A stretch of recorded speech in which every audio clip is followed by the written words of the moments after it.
What's up, Devin? We're gonna do an update on our blue truck because we're getting ready to put the cab on the chassis. Yep.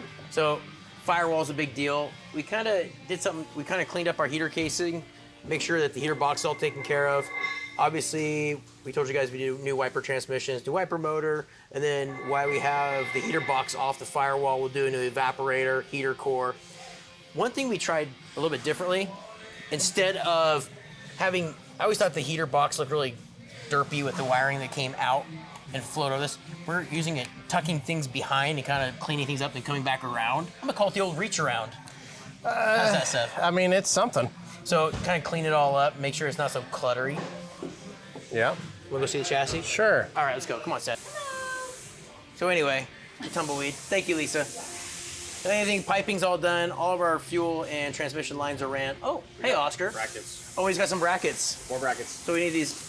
All we have to do is put some brackets on it and we put the cab on it. It should just turn a key and fire it up, right, Oscar? Yeah, where's the key going on? It goes somewhere over here.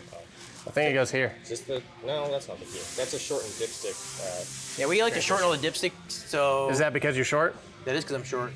That's exactly why. No, we just don't like the big long ones where it's like, you gotta. I've heard that before. You know what I mean? So we like to cut ours. That's what you told me.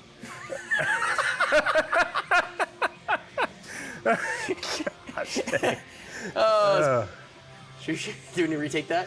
Anyway, so we're gonna put the chassis or the cab on the chassis here. If you look over here, all the fuel lines, like I said, transmission lines are all ran. We got that all buttoned up. Hopefully, I have this thing running here pretty soon. There's a bed on it. There's a bed on it. It's only mocked up. We gotta get it all shimmed up where it needs to be. Everybody was very jealous of the stainless exhaust. Trying to get dual 3-inch was not easy through that T-case area. Yeah. Took a little bit. But there's your update, Seth. There it is. You learned about what? Tumbleweeds? Tumbleweeds. You learned about dipsticks? Dipsticks.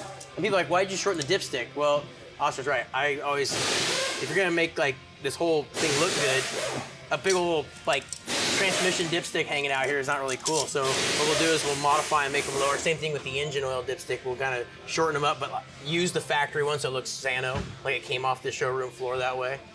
Just a little bit of twist, I don't know. Yeah. So anyway, we learned about dipsticks. You want it to look factory, huh? Yeah, somewhat. Somewhat. Oh, and we got our new desolate Yeah, part. I was just eyeballing that. You get up there and say, Greg sent this, that.